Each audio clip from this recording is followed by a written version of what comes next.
was that when people saw the majority of the cast was African American, they thought it was going to be a black show.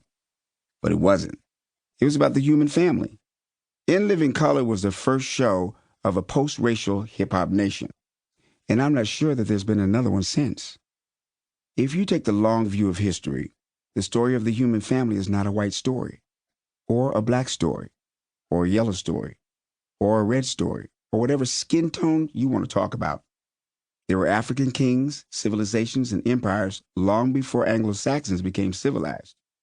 I'm very proud of my heritage and feel fortunate to be African American in every respect of its amazing, magnificent history and culture. It was only the institution of slavery as practiced by Europeans that sought to put blacks outside of the circle of humanity.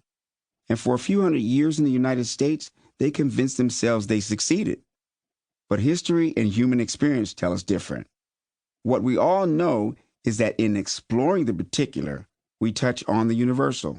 Whether it's Nia Vidalis's My Big Fat Greek Wedding, or a film by Akira Kurosawa about a samurai in ancient Japan, or a short story by Isaac Bashevis Singer set in an Orthodox Jewish community in Poland, we relate to this stuff because these stories are expressions of our humanity.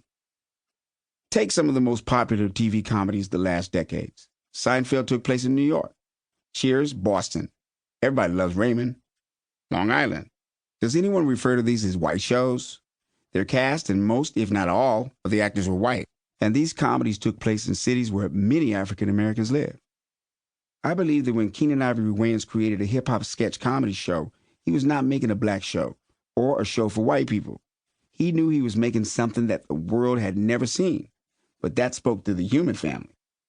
Our performing cast included a gaggle of Wayans: Keenan, Damon, Kim, Sean, Marlon, and among others, Jim Carrey, Takia Crystal Kimar, Kelly Caulfield, Steve Park, Kim Coles, Jamie Foxx, Chris Rock, and Alexandra Wentworth. Carrie Ann Inaba and Jennifer Lopez were there as dancers, and Rosie Perez as choreographer. The point was that they were the same as Keenan or me. We were part of In Living Color, and we were living a life that wasn't black or white, just talented and funny. Chapter 1, White Woman to the Rescue. My story is my own, and it's unique, but it's also part of a larger story of my times, very much influenced by social and political currents and events. No one who went through those times came out unchanged. I was born in Greenville, Mississippi. The woman who gave birth to me, Tommy Jean Reed, was an African-American single mother. When I was an infant, she could not care for herself, much less me. When I was around 2 years old, she abandoned me. She left me in a pile of garbage. And that's the truth. I know this because my mother, Barbara Jean Davidson, who was white, saw my foot sticking out behind a tire in that pile of garbage, and she rescued me. She took me to the hospital and then decided to adopt me into her family.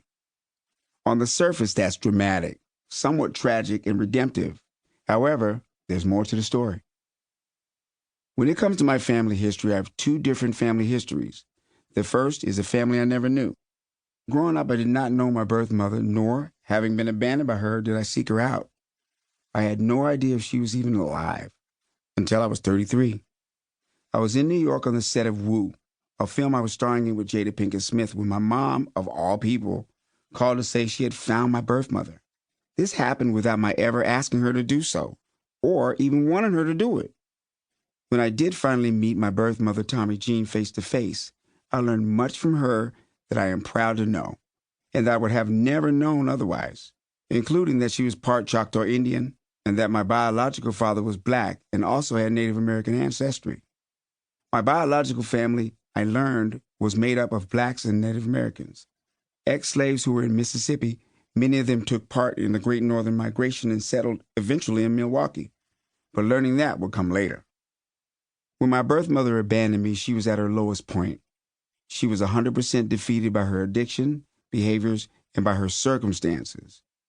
You don't have to be a religious person or believe in a higher power to understand that there was some kind of powerful intervention that made it so my birth mom, who couldn't take care of me, abandoned me in the way that my mom could find me, adopt me, and raise me. There's redemption in that. Now as to why my mom, Barbara Jean Davidson, was in Greenville, Mississippi.